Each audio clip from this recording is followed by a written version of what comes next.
First part में आपने देखा था कि सिर्फ एक शख्स ही है जो बचता है उन ज़ॉम्बी से, जिसका नाम मार्टिन होता है। वो अपनी जान बचाकर गाड़ी में आकर बैठ जाता है और जैसे ही वो गाड़ी में बैठता है उसकी जेब से एक कॉइन गिर जाता है। ठीक उसी वक्त हर्ज़ोग भी वहाँ पर पहुँच जाता है जो गाड़ी के बाहर खड़ा होता है। हर्ज़ोग गाड़ी का शीशा तोड़ देता है और मार्टिन को पकड़ लेता है और साथ ही बहुत सारे और ज़ॉम्बीज़ वहाँ पर पहुँच जाते हैं और गाड़ी में घुसने की कोशिश करते हैं। अपनी जान बचाने के लिए वो गाड़ी को वहाँ से भगाना शुरू कर देता है। वो गाड़ी को बहुत तेजी से लेकर जाता है जिसकी वजह से सारे ज़ॉम्बीज़ नीचे गिर जाते हैं सिवाय हर्ज़ोग के। हर्ज़ोग उसकी गाड़ी पर लटका रहता है। फिर वो देखता है कि सामने से एक ट्रक आ रहा है। जैसे ही वो ट्रक मार्टिन की गाड़ी के पास पहुंचता है, हर्ज़ोग को अपने साथ उड़ाकर ले जाता है। इस हादसे में हर्ज़ोग का हाथ कट जाता है और वो हाथ कट कर मार्टिन की गाड़ी में गिर जाता है। ट्रक का ड्राइवर ये सब कुछ देख रहा होता है। वो हालात को जानने के लिए ट्रक से नीचे उतरता है। हर्ज़ोग उसके साथ कुछ अजीब ही करता है। वो अपनी 3 फिंगर्स की मदद से उसको जान से मार डालता है। उसके बाद हर्ज़ोग अपने सोल्जर्स की तरफ आता है और उनको हुक्म देता है कि सब लोग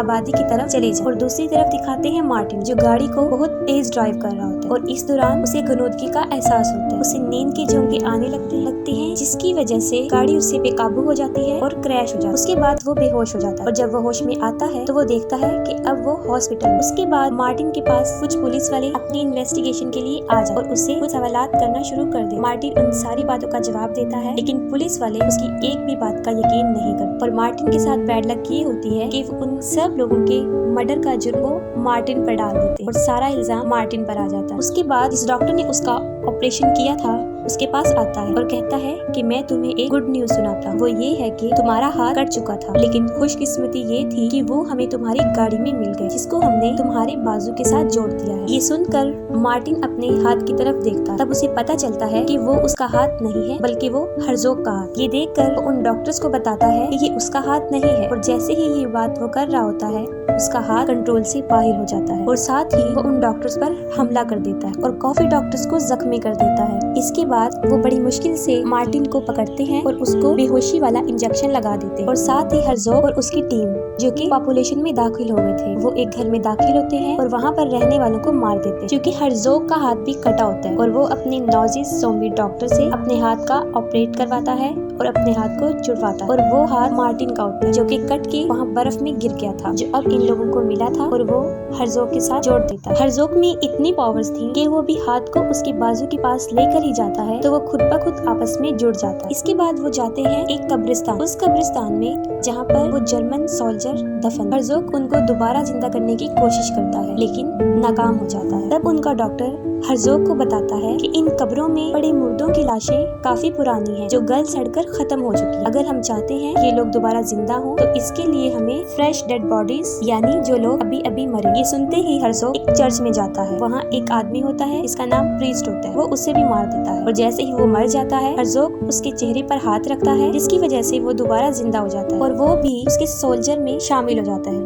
यानी अब वो भी उसका एक स्लेव होता है। इस बात से जाहिर है कि हर्ज़ोग काफी पावर्स का मालिक था। मार्टिन को हम देखते हैं जो हॉस्पिटल के बेड पर होता है और उसको बेड से काफी टाइट बांधा होता है। उसके साथ बाहर एक पुलिस वाला भी होता है जो सो रहा होता है। ठीक उसी वक्त वहाँ पर एक बच्चा आता है जिसका नाम बॉबी होता है। वो दरअसल अमेरिकन ट्रैवलर होता है। वो देखता है पुलिस वाला सो रहा है। इस बात का फायदा उठाते हुए वो मार्टिन के रूम में चला जाता है। वहाँ उसकी नजर उस ज़ॉम्बी के हाथ पर पड़ती है जो कि उसको काफी अच्छा लगता है। वो उस हैंड की पिक्चर को खींचता है और उस पिक्चर को ज़ॉम्बीज हंटर जिन्हें ज़ॉम्बी स्क्वाड भी कहा जाता है यानी जो ज़ॉम्बीज का शिकार करते हैं उनको सेंड कर देता है। उन ज़ॉम्बी स्क्वाड का ताल्लुक अमेरिका से था जिनका प्रोफेशन ही ज़ॉम्बीज का शिकार करना था। मार्टिन उस बच्चे को किसी किस्म का लालच देता है, उसे बांधा होता है और वो उसे आजाद हो जाता है। वो बाहर आकर देखता है कि पुलिस वाला है इसलिए वो वहाँ से भाग नहीं सकता। उसके बाद हर्ज़ोग का हाथ एक अजीब काम करता है। उस बच्चे बॉबी को उठाकर विंडो से बाहर फेंक देता है। ये देखकर मार्टिन भी उसके पीछे जाता है और बच्चे को जाकर देखता है लेकिन बच्चा बेहोश होता है। वो उसे होश में लाने की कोशिश करता है, उसकी चेस्ट को प्रेस करता है लेकिन वो इतना ज्यादा प्रेस करता है कि उसकी सारी चेस्ट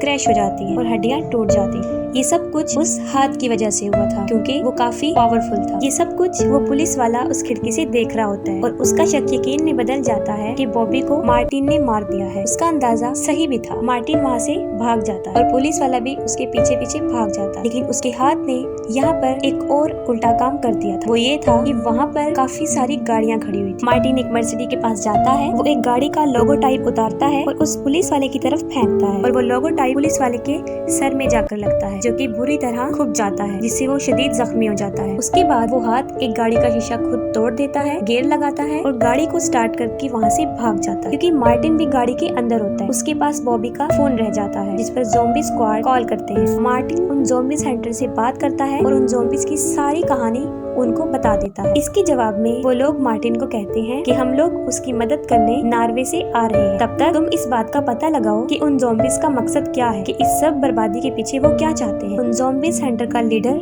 डैनियल होता है, इसके साथ उसकी 2 असिस्टेंट्स होती हैं, जिनका नाम मोनिका और ब्लेक होम होता है। वो दोनों नर्स होती हैं। इन लोगों को देखने के बाद यहाँ पर एक बात तो तय थी कि अब मार्टिन का बचना मुमकिन नहीं। उसके बाद थोड़ी ही देर में वो लोग नॉर्वे पहुँच जाते हैं और मार्टिन की लोकेशन का पता चल जाता है। वो उसके पास जाने का फैसला करते हैं, लेकिन उससे पहले वो कुछ असला खरीदते हैं ताकि उन ज़ॉम्बीज से लड़ा जा सके और वो हथियार उन ज़ॉम्बीज को मारने में उनके काम आए। उसके बाद हम देखते हैं कि मार्टिन वर्ल्ड वार 2 के म्यूजियम में जाता है। वहाँ पर एक आदमी होता है जो कि उस जगह का क्लर्क होता है और वो उस क्लर्क से हर्ज़ोग के बारे में पूछता है। मार्टिन काफी देर उससे पूछता रहता है, लेकिन वो क्लर्क उसे कोई जवाब नहीं देता। जब वो प्यार से नहीं मानता तो मार्टिन अपने हाथ की मदद लेता। उसके बाद वो क्लर्क हर्ज़ोग के बारे में बताने पर राजी हो जाता है। वो सबसे पहले हर्ज़ोग की हिस्ट्री सुनाता है। उस हिस्ट्री को सुनने के बाद उसको पता चलता है कि हिटलर, जो कि उन ज़ॉम्बीज का सरदार था, उसने हर्ज़ोग को एक टास्क दिया था। उस टास्क में उसने एक गाँव को खत्म करना था, जिसका नाम टेलविक होता है। लेकिन वो लोग टेलविक में जाते उससे पहले ही ऑक्सफोर्ड के लोगों ने उनको मार डाला। इस बात से मार्टिन अंदाजा लगाता है कि ये सब कुछ वो अपने ऑर्डर को,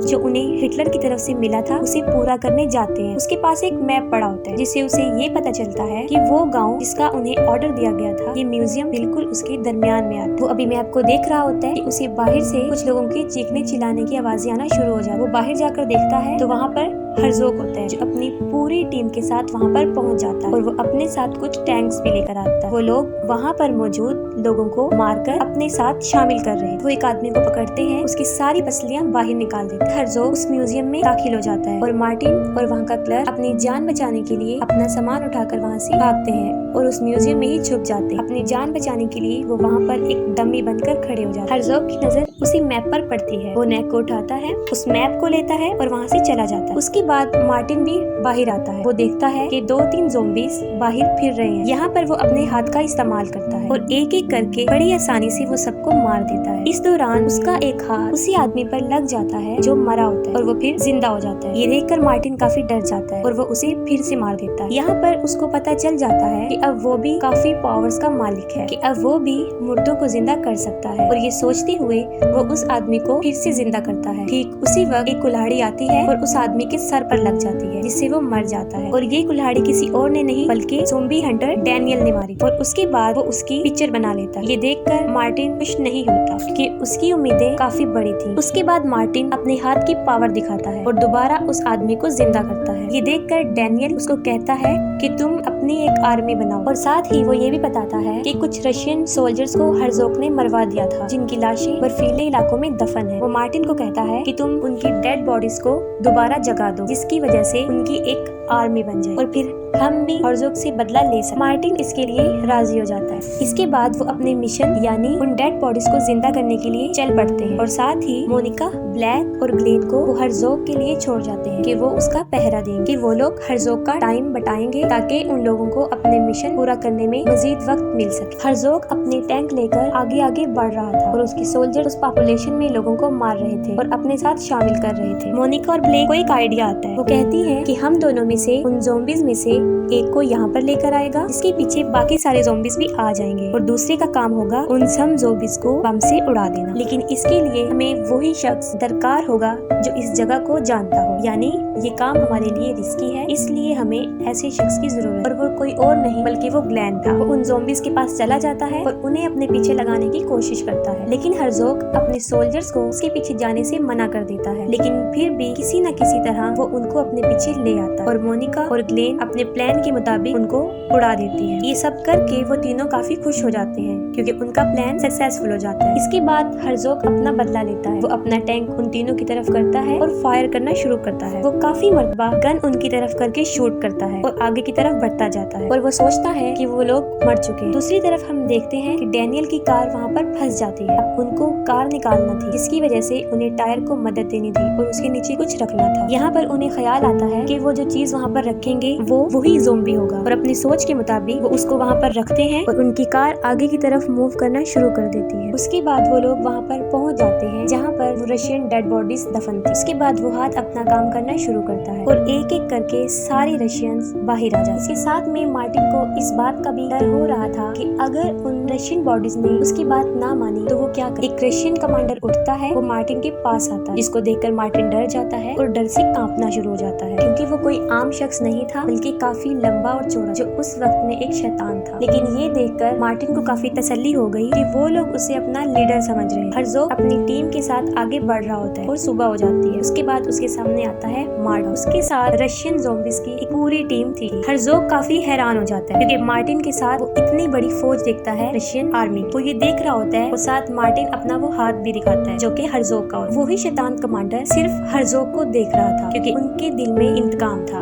वो उसे बदला लेना चाहते थे। दोनों आर्मी मुकाबले के लिए एक दूसरे की तरफ बढ़ती है, जबकि वो कमांडर सिर्फ हर्ज़ोग की तरफ बढ़ता है। इस दौरान उसके रास्ते में बहुत से ज़ॉम्बी सोल्जर आए और उसने उन सबको मार दी। ये सब लड़ाई देखते हुए पुलिस वाले वहाँ पर पहुँच जाते और साथ ही वो देखते हैं कि बिल्कुल सामने एक बहुत बड़ा टैंक आ रहा है जो उनकी गाड़ी की तरफ बढ़ रहा है और देखते ही देखते वो टैंक उनकी गाड़ी को कुचल देता है। जैसे ही वो टैंक उनकी गाड़ी पर चढ़ता है वो लोग फौरन गाड़ी से बाहर आ जाते और उनकी जान बच जाती है और सब लोग एक घर में जाते हैं और वहाँ जाके खुद को छुपा ले। उसके बाद मार्टिन डैनियल को ऑर्डर देता है कि वो जाए और उन टैंक्स को काबू करे। उसके बाद दोनों सोल्जर्स की आपस में जंग छिड़ जाती है। ठीक उसी वक्त में मोनिका, ब्लैक और ग्लेन भी वहाँ पर पहुँच जाते हैं। मार्टिन की टीम काफी स्ट्रॉन्ग थी, यही वजह है कि उन नॉजिस ज़ॉम्बीज़ की टीम को मारते जा रहे थे। और इसके साथ ही डॉक्टर जो अपना काम कर रहा था वो जख्मी ज़ॉम्बीज़ को दोबारा मरहम पट्टी करके लड़ने के काबिल बना रहा था। क्योंकि दोनों सोल्जर्स की लड़ाई चल रही होती है, रशियन कमांडर हर्ज़ोग को अभी मारने ही वाला होता है कि पीछे से एक ज़ॉम्बी उस पर अटैक कर देता है और हर्ज़ोग की टीम आकर उसे पकड़ लेती है और हर्ज़ोग और बाकी सब लोग मिलकर उसे मार देते हैं। अब लड़ाई ने अपनी साइड पलट दी थी। अब देखने में आ रहा था कि रशियन हार रहे। फिर वो लोग सोचते हैं कि अब हमें हर्ज़ोग को मार देना चाहिए क्योंकि हर्ज़ोग ही है वो जिसकी वजह से वो सारे ज़ॉम्बी जिंदा थे। अगर वो मर गया तो उसकी सारी फौज भी खत्म हो जाएगी। ये सोचते हुए मार्टिन हर्ज़ोग को मारने के लिए उसकी तरफ बढ़ता है। इस लड़ाई में हर्ज़ोग मार्टिन को काफी मारता है, लेकिन मार्टिन भी कम नहीं था क्योंकि उसके पास भी हर्ज़ोग का एक हाथ था। डैनियल जो कि टैंक के पास आया था, टैंक में घुसता है और वहाँ पर दो सोल्जर को मार देता है। जैसे ही टैंक उस घर में घुसता है वो दोनों टैंक पर चढ़ जाते और बाहर जो दूसरी जंग छिड़ी हुई थी उनमें रशियंस मारे जाते और सारे नॉजिस जिंदा बच जाते हैं। रशियंस में सिर्फ 3 लोग बचते हैं जिनमें मोनिका, ग्लेन और ब्लेक थे और थोड़ी ही देर बाद उन तीनों में से भी ग्लेन को मार दिया जाता है। अब मोनिका और ब्लेक ही जिंदा रह गए थे और वो बुरी तरह फंस गई थी उन ज़ॉम्बीज़ में। और दूसरी साइड पर मार्टिन और हर्ज़ोग की लड़ाई उसी टैंक के ऊपर जारी थी। डैनियल फिर एक सोल्जर को मार देता है और किसी तरह वो उस टैंक पर काबू पा लेता है। मार्टिन और हर्ज़ोग की लड़ाई में मार्टिन एक गाड़ी पर गिर जाता है। हर्ज़ोग अभी उसको मार ही रहा होता है कि डैनियल एक टैंक में बैठता है। वो फौरन गन का रुख हर्ज़ोग की तरफ करता है और शूट करता है जिससे उसका सर उड़ जाता है और उसके बाद हर्ज़ोग मर जाता है। और जैसे ही हर्ज़ोग मरता है उसकी सारी आर्मी उसी वक्त उसके साथ मर जाती है और उनके दरमियान में मोनिका और ब्लेक जो कि फंसी हुई थी वो बच जाती है और वो लोग अपनी फतह को महसूस करते और उसकी सेलिब्रेशन करते हैं। उनका मिशन पूरा हो जाता है और ज़ॉम्बी सेंटर वहाँ से चले जाते हैं। उसके बाद मार्टिन वहाँ पे एक गाड़ी में बैठता है और वहाँ से चला जाता है। उसके बाद वो एक कब्रिस्तान में जाता है और वहाँ पर वो एक कब्र पर जाता है जो कि हैना की होती है। वो कब्र को खोदता है और हैना की डेड बॉडी को बाहर निकाल देता है। वो उसको जिंदा करने के लिए ये करता है।